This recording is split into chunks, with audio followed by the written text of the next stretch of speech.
Well, Kathryn Eastburn, welcome to the Rocky Mountain Writer Podcast. Thank you. Glad to be here.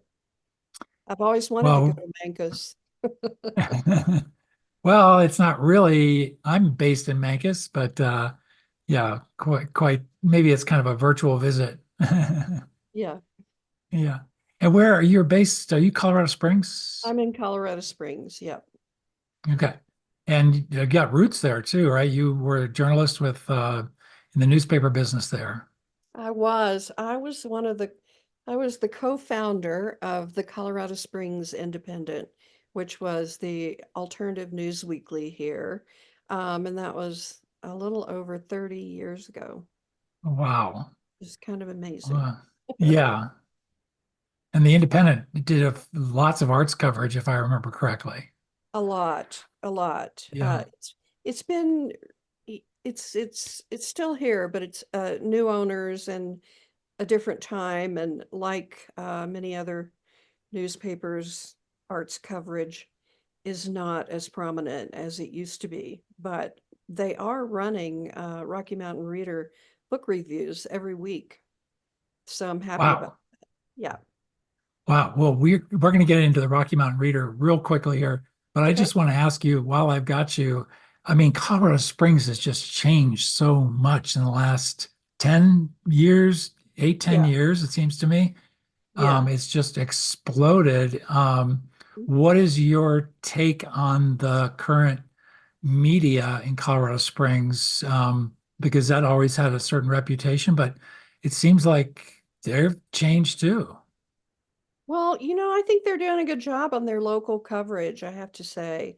I avoid their opinion pages at all, at all costs, or I might have a heart attack on a Sunday morning.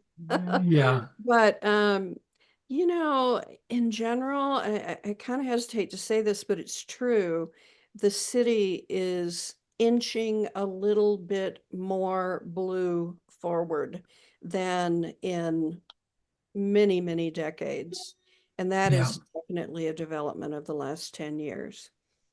And the growth is just insane. I left Colorado Springs for 7 years recently. Just came back in 2023. And when I came back, it was a different place.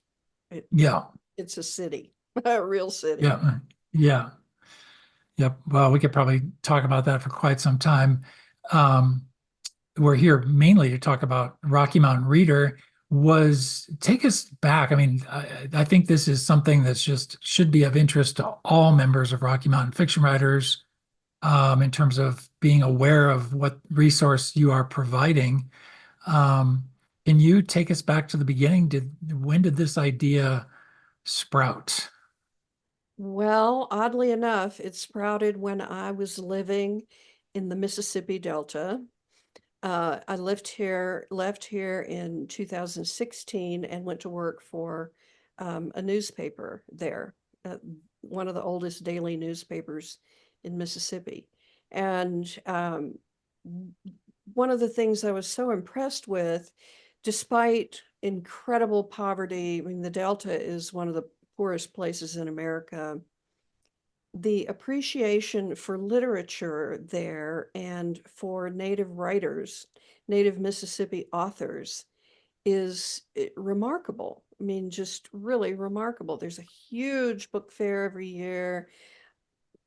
School kids know Mississippi authors. Mississippi authors don't move away to go live somewhere else. They still live there. Jesmyn Ward, won two National Book Awards during the time that I was becoming aware of writers there.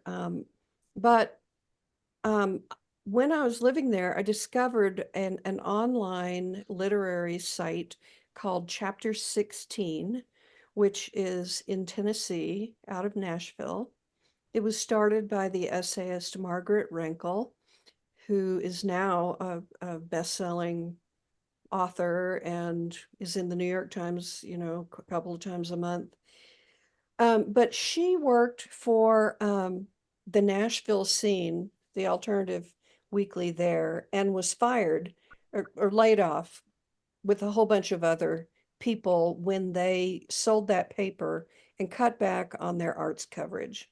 And she foresaw this diminishing future for book and author coverage. That has turned out to be true everywhere. If you're not in Brooklyn or San Francisco, you're pretty much out of luck. Or in a very large city I mean, even the Baltimore Sun no longer has a features section with book and author coverage. So chapter 16 is an online weekly, it's actually daily, it's on every day, like everything on the internet, but there's new content each week, featuring books either about Tennessee or set in Tennessee or by Tennessee authors. And that means people who were educated there, who lived there, who were born there, who have some connection. And I knew I was going to come back to Colorado, and I didn't know what I was going to do when I came back. And I thought, well, I could do that in Colorado. Every state should have this. And in fact, in 2002, I think, no, later than that, 2010, the New Yorker published an article about Chapter 16 that ended with the question, why doesn't every state do this? And I called the editor in Nashville at chapter 16. It was no longer Margaret Rankle, it's a poet now. And I asked her, since that New Yorker article came out, how many other states have done this? And she said 0. So I thought, wow, not only is this really needed, but people really need to follow the lead of this thing that has worked. They've been there since 2009, and they in some years reach as many as 250,000 people. Wow. And Wow. so people follow them. People go to them for their literary arts coverage. And they make all of their reviews and features available for free to newspapers across the state. So I'm planning to do the same thing here. When I got back to Colorado in 2023, I went to Colorado Humanities and pitched this idea to them, hoping that they would consider making it a program, which would mean, some financial support.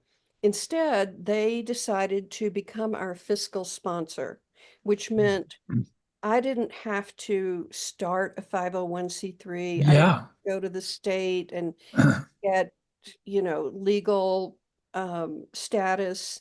We operate under their tax exempt 501c3 legal umbrella, and they provide for us administrative services. So they bank Wow. our donations, they make payments for us to writers and to vendors, any bills that we have to raise the money ourselves.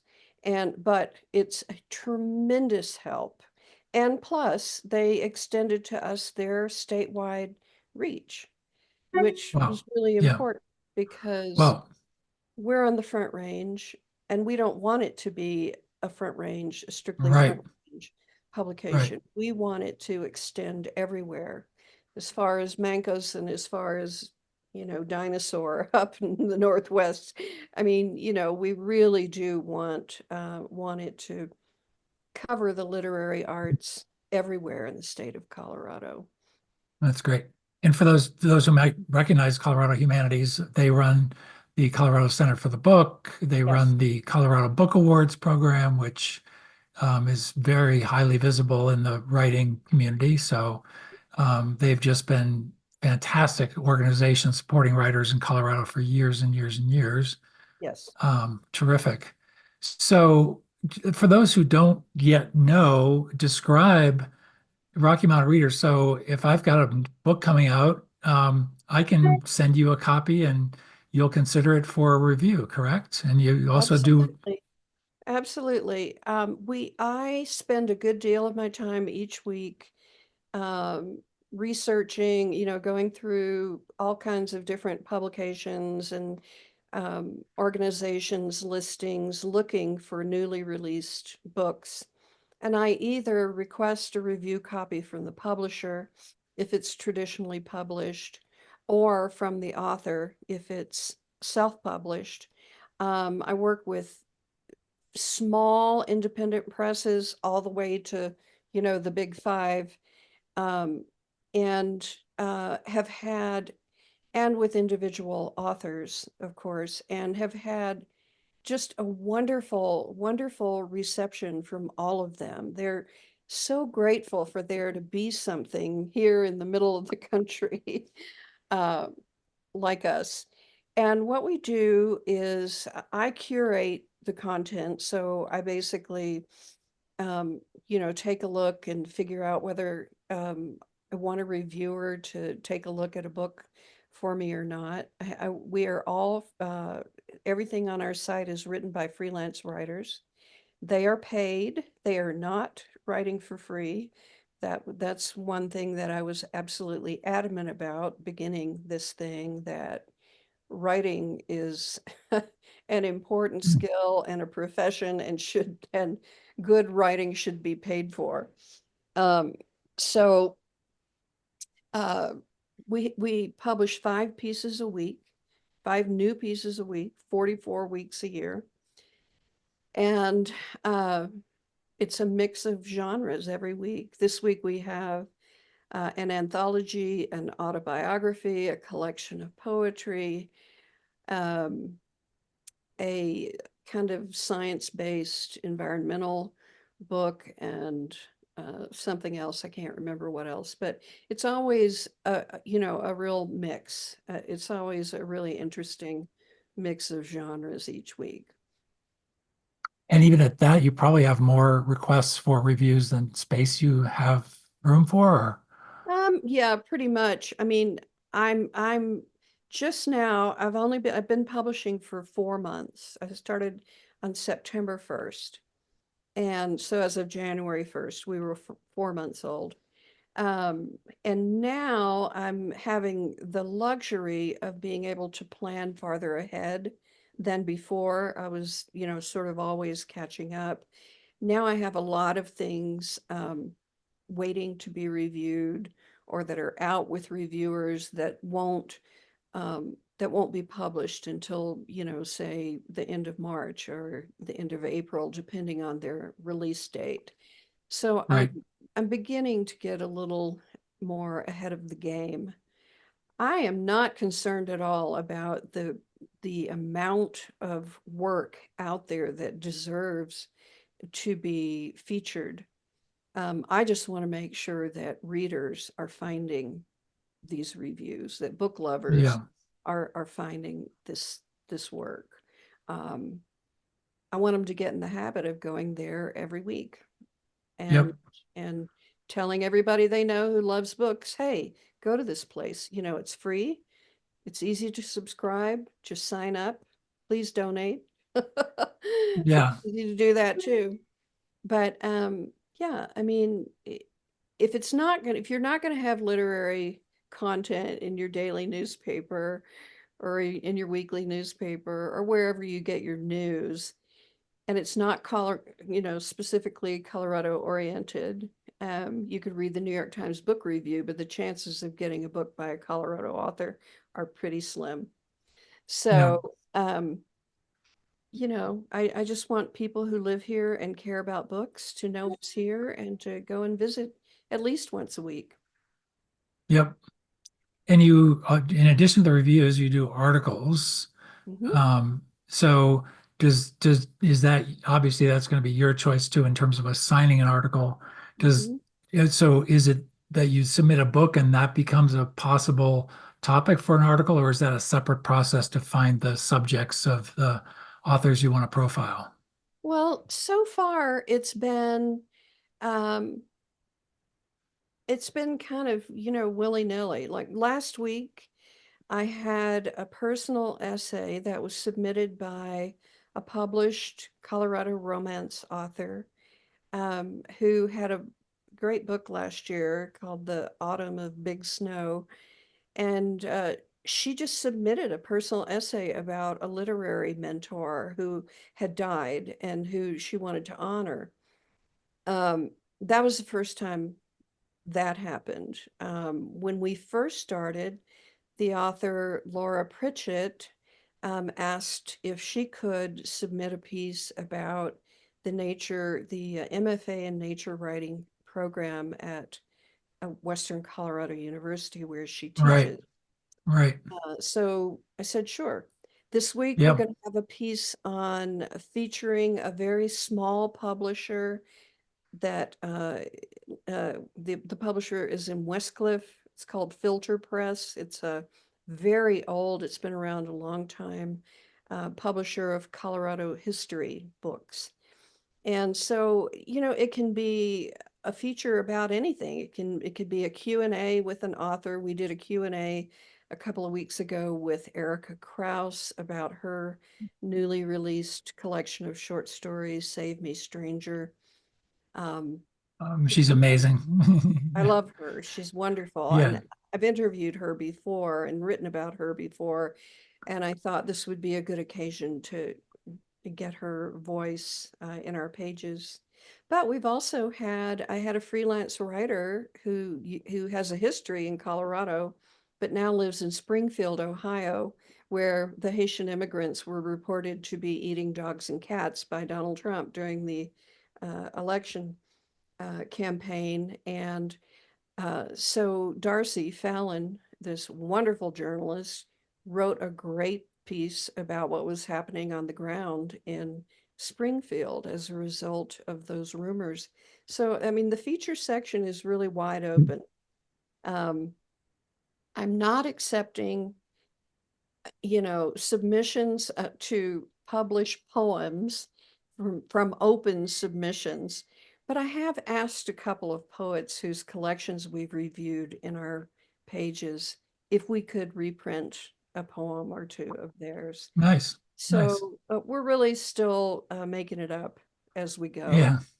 Yeah. Yeah. But usually That's, on a typical week, there'll be 4 reviews and 1 feature. yeah. And that's kind of how it goes. Yeah. And just to make it clear, this is no cost to the author, other than the Oh postage to get you no, a copy of the book. Yeah. no, absolutely not. Yeah. We're not doing that, and it's also free to subscribe.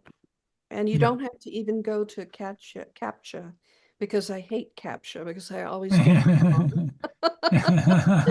So our difficult question for subscribing is 2 + 3 = ? Yeah, that's great.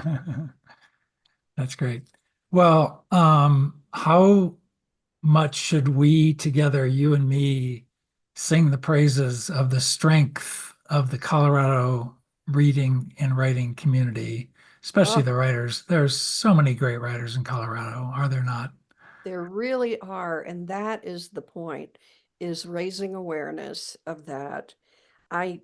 People think of Colorado as a lot of things. They think of it as outdoorsman paradise, which it is, and a place of great natural beauty, which of course it is, as a wonderful place to live, which it is. But I don't think even people who live here, the general public, think of this as a literary place. And I want them to know that it is, Yeah, and it's not, there are huge organizations like Lighthouse Writers Workshop in Denver that probably is the best known hub for writing instruction, and, writers who work for them. Uh, but it's everywhere. It's all over the yeah, state. And I really, really I want school kids who have a dream of being a writer when they grow up, which all of us know, many of us had, and some of us followed up on, and some of us didn't. I want them to know that they live in a place where writers live and where books are written. and where people care about literature Yep. still. Yep. Yeah, it's I agree with you on Lighthouse, one of the strongest and very just thoughtful folks there who teach. The faculty is incredible and they do incredible things all year long. Yeah, Highly recommended. Rocky Mountain fiction writers also, of course, have to, you know, put in a plug for the organization that sponsors this podcast.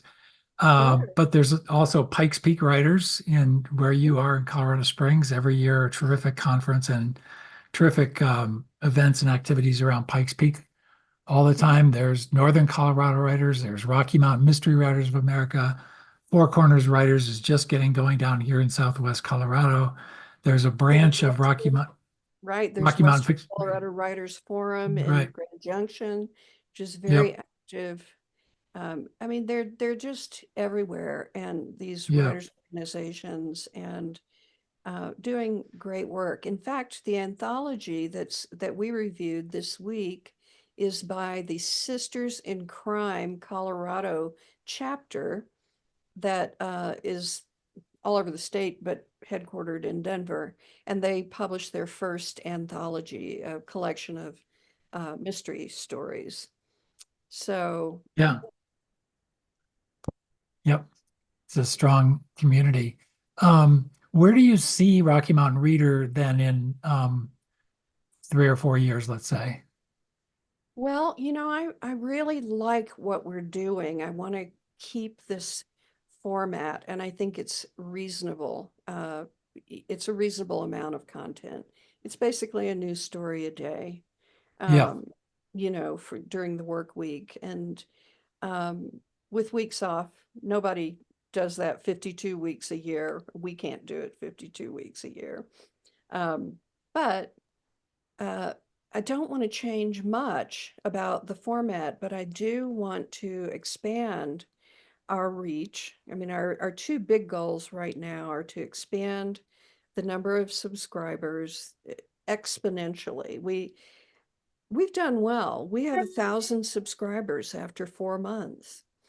And what I find is anytime something like this happens, being on a podcast, or last week I was on Colorado Public Radio, a little interview that apparently went a lot of places because I got as many as 100 new subscribers as a result of that. Yeah. So, we want to increase this word of mouth that we're here and get people to the site. We obviously need to develop um, sustainable funding. So we're madly writing grants and applying to every fundraising organization we can imagine that supports our kind of efforts, and individuals. So if you know any, please send them my way. Yeah. Um, it- you know, being sustainably funded is a big deal because, as I said, I will not do this and not pay writers. They have to be paid. And, Do you, you know, yeah. How much do you pay your reviewers and writers? pay $150 for every piece. And it doesn't, if it's hard, if it's a difficult one, they still get $150. If it's an easy one, which I don't think there is such a thing as writing an easy book review. I'm a pretty serious taskmaster, and if it doesn't cut the mustard, it goes back to them, to be rewritten. I have very good writers working for me, and they're doing a great job. Um, but yeah, right now the model is $150 for any published That's piece. And that's I think very, that's pretty good. yep. I Yep. I mean, freelancing is Right. that's the other thing. The nature of freelance writing has changed so much since Boy, I has it ever. since I became a writer. And now it if you're gonna get paid, it, boils down pretty much to being a corporate hack and, you know, Oh, writing yeah. so-called content for a corporate entity. And Yeah. I had a lot of fun as a freelance writer for many years, and the opportunities that I had, I know don't exist anymore. Yeah. So, um, Yeah. yeah, Like all journalism, freelance journalism has been devalued, yeah, across the board. Yep. very much Yep. so. I mean, Yep. uh, yeah, it's difficult. So we want to be a hub. We want to be a literary hub, a place for readers and writers and people who love books and libraries and literary organizations and booksellers, all to come together under one umbrella. And the umbrella is our little website, our pretty little website. Yeah. Yeah. Yeah. It's pretty sharp. It really is. It really is. Yeah, my Um, nephew designed it. He lives in Durango, oh, and there you go. uh, he's a fine web designer, really good web designer. And I think Well, let's put his name in here on his website. his name is John Waterman, and Okay. his company is Waterman Works, and Okay. he's in Durango, and he's a very, very good web designer. We will drop his information in. That's Yeah. great. Well, Yeah. just as we wrap up here, then two more questions. Okay. You just talked about the hub. So why don't you repeat the website address for Rocky Mountain Reader, and are you on social media at all? We're on Facebook. We have a Facebook page. We're working on doing our Instagram page. We haven't put much of a focus on social Okay. media at this point. Okay. But that is also, something in our big to-do list is to Yeah. expand our presence.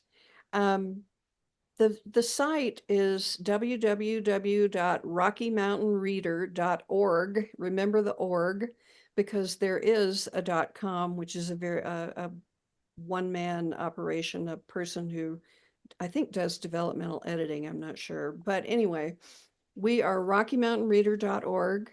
And when you get there, you can learn about us on the About page. Our home page has everything in chronological order from when we first began publishing up to now. So the newest pieces are at the top. You can search by subject, you can search by title, you can search by author, you can search by reviewer, and pretty much find whatever you're looking for on there. At the bottom of each page are submission guidelines and a contact us button, and that will take you directly to my email, which is Kathryn@rockymountainreader.org, Kathryn. And it's pretty straightforward and pretty simple to get in touch with us. Events listings, we have a pretty good section of events listings that we try to bring in listings from all over the state. We have some this week from the Western Slope and up north, and several different booksellers around the state. But those go to info@rockymountainreader.org. And I have a wonderful volunteer who does those events listings for me. Great. Excellent. Well, Kathryn, the last question is always just to pay it forward a little bit and recommend an all-time favorite writer or an all-time favorite book, or maybe something you just read recently and just want more people to check out. Well, the most recent Colorado book I read that I loved was Erica Krause's short story collection, Save Me, Stranger, that actually I think today is the release date for that book. Okay. It might have been yesterday. And it's an absolutely, it's a brilliant collection of short stories. I also will be running an interview with the author Vahini Vara, who lives in Fort Collins, who had a great collection of short stories last year called This Is Salvaged. And she had a novel a few years ago that was a finalist for the Pulitzer Prize called The Immortal King Rao. And she is really something else. But she has a book of essays coming out in March. It's going to be a major release from a big publishing company, um, about who humans are in the digital age. And Wow. she was a tech reporter for the New York Times and the New Yorker and the Atlantic Monthly, and is very knowledgeable and creative, which is the best part. She can write about these things in a way that we can read them and digest them and sort of understand them. And I speak for myself, as Yeah. Great. pretty ignorant about those things, but I'm really excited about her, Vihini Vara. She's a wonderful author and a great Colorado asset. Someone I think a lot of people don't even know lives in Colorado. Right. For sure. Well, I on one of those recommendations, the Arca Cross, I loved Tell Me Everything. Oh, Um, yeah, it was one of fantastic. the yeah, one of there's no other book like it. There just frankly No, is no other book like that. I It liked it so is, much that I was living in Mississippi or somewhere, and uh, got the Colorado Sun to let me interview Erica about that book when it came out because it yep, was so amazing. It was yep, so it's a yep, great hybrid memoir investigation, um, yep. and it's really fabulous. Well, Kathryn Eastburn, thank you so much for your time today. Thank you for all you're doing for the writing and reading communities here in Colorado, and really appreciate that. And thanks for sharing all the information about Rocky Mountain Reader. Well, thank you, and yeah, everybody, send us your stuff. Let us know you're there, and go on the site and subscribe. It really is easy, and it really is free, and we won't hit you up for money, though I will encourage you to donate, please, whatever you can afford.